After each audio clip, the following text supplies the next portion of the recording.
Guys welcome back to నిక్సరూస్ creation. నేను ఇవాళ కొన్ని రకాల డ్రై ఫ్రూట్స్ అంటే కాజు బాదం వేయం అనమాట, పిస్తా కూడా వేయము, పంప్కిన్ సీడ్స్, కర్బూజా గింజలు, సన్ఫ్లవర్ సీడ్స్, ఫ్లాక్స్ సీడ్స్, ధనియాలు, నువ్వులు ఇవన్నీ వేసి కారపొడి తయారు చేస్తున్నాను అనమాట. హెల్దీ కారపొడి అనమాట ఇది. దీన్ని మన ఇడ్లీలోకి యూస్ చేసుకోవచ్చు, ఫ్లేవర్డ్ రైస్ చేస్తాం కదా అట్లాను యూస్ చేసుకోవచ్చు, అండ్ వైట్ రైస్లో కూడా తినచ్చు అనమాట. చాలా హెల్దీ పౌడర్ అనమాట. ఈ రైనీ సీజన్లో మనకి చాలా డిసీజ్ వస్తాయి, ఎందుకంటే కనుక వాటర్ చేంజ్ అవుతాయి, కొత్త వాటర్ వస్తాయి, దానికి కొంచెం హెల్త్ ప్రాబ్లమ్స్ అవి వస్తాయి అనమాట కిడ్స్కి కూడా. సో మనము పొద్దున్నే వాళ్ళకి లంచ్ బాక్స్ పెట్టేటప్పుడు కూడా మనం కొంచెం హడావిడి పడతామన్నమాట. సో ఇలా కనుక పౌడర్ తయారు చేసుకుని ఉంచుకున్నారనుకోండి, చట్నీ చేసుకోవాల్సిన పని కూడా ఉండదన్నమాట. వీటితోనే మనము ఇడ్లీ, దోశ అవి కూడా ఎలా చేసుకోవాలో కూడా నేను చూపిస్తాను అనమాట నెక్స్ట్ వీడియోలో. చాలా విధాలుగా మనకి యూజ్ అవుతుంది, హెల్త్కి కూడా చాలా మంచిది అనమాట. జీరో ఆయిల్ అన్నది ఒక్క చుక్క కూడా యాడ్ చేయకుండా హెల్తీ వర్షన్లో చేశాను అనమాట. సో ఇప్పుడు ఇది ఎలా తయారు చేసుకోవాలన్నది మనం ప్రాసెస్లోకి వెళ్ళిపోదాం. ఫస్ట్ కళాయి పెట్టేసుకొని గ్యాస్ ఆన్ చేసుకోవాలి.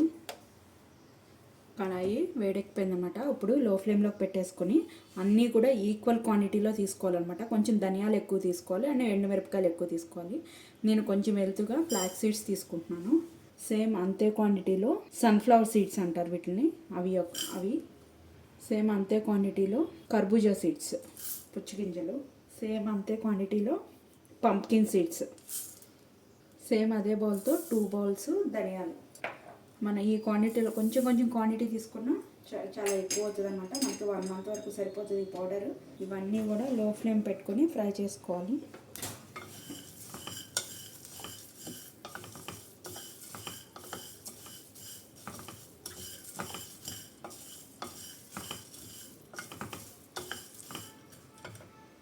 ఈ క్వాంటిటీకి నేను ఒక 15 నుంచి 20 వరకు వేసుకోవచ్చు అనమాట, కారాన్ని బట్టి. నావి కారం తక్కువ ఉంటాయి అన్నమాట ఎండుమిరపకాయలు, సో అందుకనే నేను ఒక 20 వేసుకుంటున్నాను. మీరు 15 అలా వేసుకోండి. ఒకవేళ కారం ఉంటాయి మీ మిరపకాయలు అంటే కనుక ఒక 15 వేసుకోండి, సరిపోతాయి. నేనైతే ఒక 20 వేసుకుంటున్నాను. ఇవన్నీ కూడా డ్రై రోస్టే చేయాలన్నమాట, ఆయిల్ అన్నది వేయకూడదు. అన్నీ కూడా డ్రైగానే రోస్ట్ చేసుకోవాలి.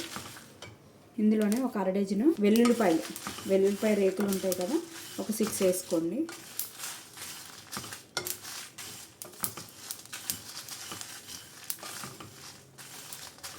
చాలా లో ఫ్లేమ్లో పెట్టుకుని ఫ్రై చేసుకోవాలన్నమాట, ఊరినే మాడిపోతాయి. ఫ్లాక్స్ సీడ్స్ ఇలా చిప్పటి మంటాయి అన్నమాట. అవి ఫ్రై అవుతున్నాయని, అంతేగాని మాడిపోతున్నాయని కాదనమాట. అవి ఫ్రై అయ్యేటప్పుడు కొంచెం అలా సౌండ్ వస్తాయి మనకి. ఇవన్నీ గోల్డెన్ బ్రౌన్ కలర్ వచ్చే వరకు ఫ్రై చేసుకోవాలన్నమాట. ఇందులోనే ఒక గుప్పుడు కరివేపాకు అనమాట, కడిగేసి మనం ఆరబెట్టుకుని, నేను ముందే కొన్నప్పుడే నేను కడిగేసుకుని ఆరబెట్టుకుంటాను అనమాట. ఆరబెట్టుకున్నాకే స్టోర్ చేసుకుంటాను. సో ఒకవేళ మీరు కనుక ఇందులో అప్పటికప్పుడు కడగాలి అంటే కనుక కడిగిన తర్వాత ఆరబెట్టుకుని అది బాగా డ్రై అయిన తర్వాతే వేసుకోండి, లేకపోతే తడి అన్నది ఉంటే కనుక పౌడర్ పాడైపోతుంది అన్నమాట. కొంచెం చక్కగా చిట్టుపట్లు ఆడిపోయినాయి, అన్నీ కూడా గోల్డెన్ బ్రౌన్ కలర్ లాగా ఫ్రై అయిపోయినాయి అనమాట. ఇప్పుడు గ్యాస్ ఆఫ్ చేసేసుకొని ఇందులో నేను నువ్వులు ఇప్పుడు ఆఫ్ చేసుకున్నాక వేసుకుంటున్నాను, ఎందుకంటే ఇవి కూడా ఇప్పుడు ఇవన్నీ వేడిగా ఉంటాయి కదా, ఆ వేడికి వేగిపోతాయి, లేకపోతే కనుక ఇవి కూడా చిట్లి పేలుతాయి అనమాట. ఇవి కూడా ఫైనల్గా అన్నీ ఫ్రై అయిపోయినాయి కట్టేసుకునే ముందు నువ్వులు యాడ్ చేసుకోండి. మీరు కావాలి అంటే కనుక ములగాకులు కూడా యాడ్ చేసుకోవచ్చు అనమాట. మనకు కరివేపాకు ఎంత వేసుకున్నామో అదే క్వాంటిటీలో ములగాకు కూడా వేసుకోండి, చాలా మంచిది అనమాట. నా దగ్గర ఇప్పుడు అవైలబుల్ లేదు, అందుకని వేయట్లేదు. నెక్స్ట్ టైం ఎప్పుడైనా చేసినప్పుడు నేను కొంచెం ములగాకు కూడా యాడ్ చేస్తాను. అది కూడా హెల్త్కి చాలా మంచిది అనమాట. ములగాకు కూడా డైలీ తిన్నా కూడా చాలా బెటరే అనమాట. వీటితో పాటు అది కూడా నా దగ్గర ములగాకు పొడి ఉంది, లేదంటే కనుక నేను ఇది కారపొడి కొట్టుకునేటప్పుడు కొంచెం ఆ ములగాకు పౌడర్ కూడా యాడ్ చేస్తాను అనమాట. మీరు కూడా యాడ్ చేసుకోండి, చాలా మంచిది ములగాకు. ఇవన్నీ కూడా ఇలా ఫ్రై అవ్వాలన్నమాట. ఇవన్నిటిని చల్లారనిద్దాం. అన్నీ కూడా ఫ్రై అయిపోయినాయి కదా, ఇవంతా బాగా పూర్తిగా చల్లారిపోవాలన్నమాట. చూడండి, నాకు ములగాకు కూడా దొరికిందన్నమాట, మా పక్కన అపార్ట్మెంట్లో ఉందన్నమాట. సో నేను మా వాచ్మెన్తో కోయించుకున్నాను, చక్కగా ఫ్రెష్ది వేస్తేనే బాగుంటుంది కదా అని చెప్పి. మార్నింగే వర్షం పడింది, అంతా కూడా దుమ్ము ఏం లేకుండా మొత్తం క్లీన్ అయిపోయింది అనమాట. ఇది డైరెక్ట్ మనం ఇలా ఆకులు లీఫ్లు తీసేసుకొని కొంచెం ఫ్రై చేసుకొని కలుపుకోవచ్చు. ఫస్ట్ అయితే నేను ఇలా ఆకులు దూసేసుకుంటున్నాను. సేమ్ మనం కరివేపాకు ఎలా యూస్ చేస్తామో అలా ఇది కూడా కొంచెం తాలింపులు వేసుకుంటే చాలా మంచిదన్నమాట. ఇప్పుడు వర్షాకాలం కాబట్టి కొంచెం అంట్రోగాలు అవి వస్తాయి, హెల్త్ ప్రాబ్లమ్స్ వస్తాయి కదా, అలాంటివి రాకుండా ఉండాలంటే కనుక ఈ ములగాకు తింటే చాలా మంచిదన్నమాట. అలాంటివి ఇలా అయినా తినచ్చు. లేదు అంటే కనుక కొంచెం తాలింపులో వేసుకోవటము, లేదు అంటే కనుక కొంచెం సూప్ లాగా అలా చేసుకుని తింటే చాలా మంచిది. పప్పు కూడా వండుకోవచ్చు అనమాట. ఇలా మా వీక్లీ వన్స్ అలా ఏదన్నా ములగాకుతో చేసుకుని తింటే చాలా మంచిది అనమాట. సో ఇది నేను దూసేసుకున్నాను అనమాట. ఇది కూడా సేమ్ ఇదే బౌల్తో ఒక బౌల్ ఆకు తీసుకున్నాను. మిగతాది కూడా దూసి పెడతాను. కరివేపాకు లాగా యూస్ చేసుకోవచ్చు ములగాకుని. దీంతో మంచి మంచి డిషెస్ చేసుకోవచ్చు అనమాట. చపాతీ అది కూడా చేసుకోవచ్చు, చాలా మంచిది. మన ప్రధానమంత్రి మోదీ గారు కూడా కంపల్సరీ డైలీ ఆయన డైట్లో దీంతో చేసిన చపాతీ తింటారనమాట. సో అది కూడా ఎలా తయారు చేసుకోవాలో చూపిస్తాను, ఆ రెసిపీ కూడా. ఇవి కొంచెం చల్లారాలి కాబట్టి ఈలోపు వీటిని ఒక ప్లేట్లో పోసుకున్నాను. కడాయి పెట్టేసుకొని ఈ లీఫ్లు కూడా ఫ్రై చేసుకుందాం అనమాట. ఇది కూడా డ్రైగానే వితౌట్ ఆయిల్తోనే ఫ్రై చేసుకోవాలి. కావాలంటే మీకు కావాలంటే ఇంకొంచెం యాడ్ చేసుకోవచ్చు. కాళ్ళు ఉన్నా పర్వాలేదు, లేత కాళ్ళే కాబట్టి పౌడర్లో ఇదైపోతాయి.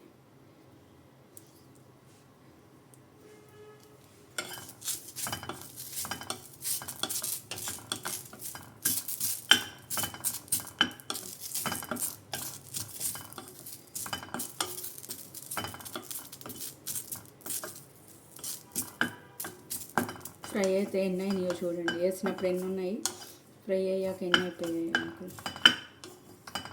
ఇలా ఫ్రై అయ్యాక గ్యాస్ ఆఫ్ చేసేసుకుందాం. ఈ వేడికి ఇది అయిపోతాయి అనమాట. ఇవి కూడా ఇంకెక్కడ పచ్చి ఉంది అనుకుంటే ఈ వేడికి అది కూడా ఫ్రై అయిపోతుంది. ఇవి చల్లారిపోయినాయి అనమాట. ఇలా చల్లారిపోయిన తర్వాత ఇందులో నేను సేమ్ అదే క్వాంటిటీలో తామర గింజలు తీసుకుంటున్నాను అనమాట. ఫుల్ మకానా అంటారు కదా, అవి నేను కొన్నప్పుడే ఫ్రై చేసుకుని పెట్టుకుంటాను అనమాట.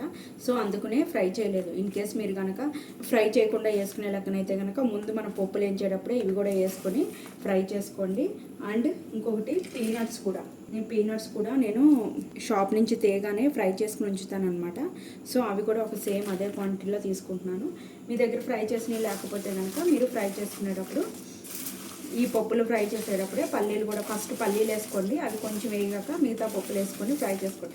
పల్లీలకి కొంచెం టైం పడుతుంది ఫ్రై అవ్వడానికి, అందుకోసం అని చెప్పి పల్లీలు కొంచెం ముందు వేసుకుని తర్వాత మిగతా వేసుకోండి. ఇవన్నీ కూడా చక్కగా చల్లారిపోయినాయి కదా. ఇప్పుడు వీటిని మిక్సీ జార్లో వేసుకుని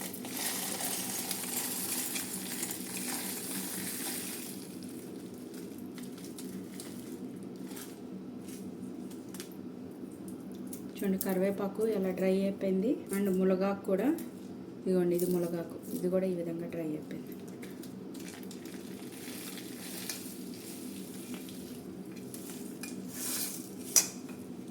ఒకసారి ఇవి ఫ్రై చేసుకుని వచ్చిన తర్వాత అప్పుడు మిగతాయి కూడా వేసుకుందాం.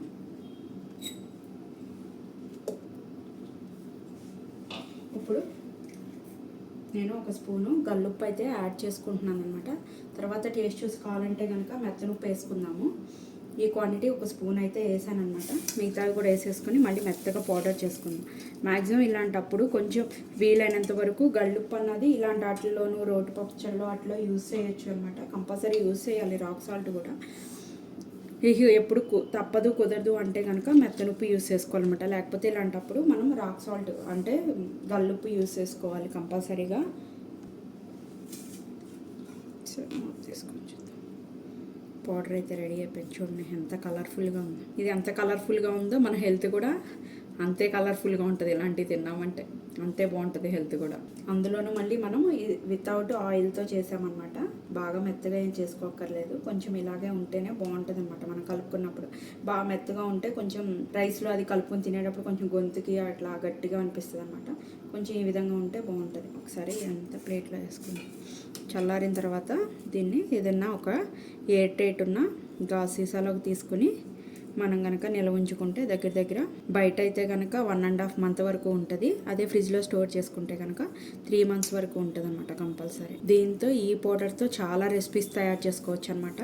పొద్దున్నే మన హడావిడి పిల్లలకి లంచ్ బాక్స్లో వాటిలోకి బాగా యూజ్ అవుతుంది అనమాట. నేను ఏమేమి రెసిపీస్ తయారు చేసుకోవాలో అవి కూడా చెప్తాను అనమాట. ఈ పౌడర్ యూజ్ చేసి ఇడ్లీకి, దోశకి అది ఎలా యూజ్ చేయాలి. అండ్ రైస్లో డైరెక్ట్ ఇలా పొడి రైస్ కాకుండా ఒక ఫ్లేవర్డ్ రైస్లు అవి తయారు చేసుకున్నప్పుడు ఇది వేసుకొని చేసుకుంటే చాలా బాగుంటుంది అనమాట.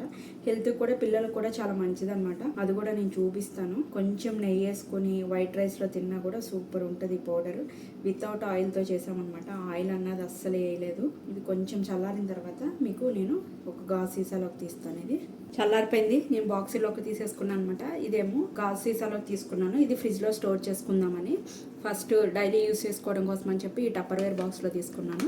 మా మదర్కి ఇద్దామని చెప్పి ఈ చిన్న బాక్స్లో తీసాను అనమాట. టోటల్గా ఇంత అయితే అయిందనమాట నేను తీసుకున్న క్వాంటిటీకి. ఇది నాకు దగ్గర దగ్గర ఒక 1 to 1.5 month వరకు వస్తుంది అనమాట. బయట పెట్టుకున్నా కూడా ఉంటుంది.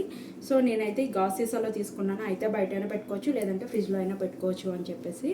సో ఇది మీరు కూడా తయారు చేసుకుని టేస్ట్ ఎలా ఉందో నాకు కామెంట్ చేయడం అయితే మర్చిపోకండి. మీరు కనుక ఫస్ట్ టైం నా ఛానల్ చూస్తున్నా సబ్స్క్రైబ్ చేసుకోండి. ఇలాంటి మరికొత్త డిషెస్ కోసం బెల్ బటన్ ప్రెస్ చేయడం అయితే మర్చిపోకండి. ఈ వీడియోని మీ ఫ్రెండ్స్ అండ్ ఫ్యామిలీ మెంబర్స్కి కూడా షేర్ చేయండి. Thank you guys.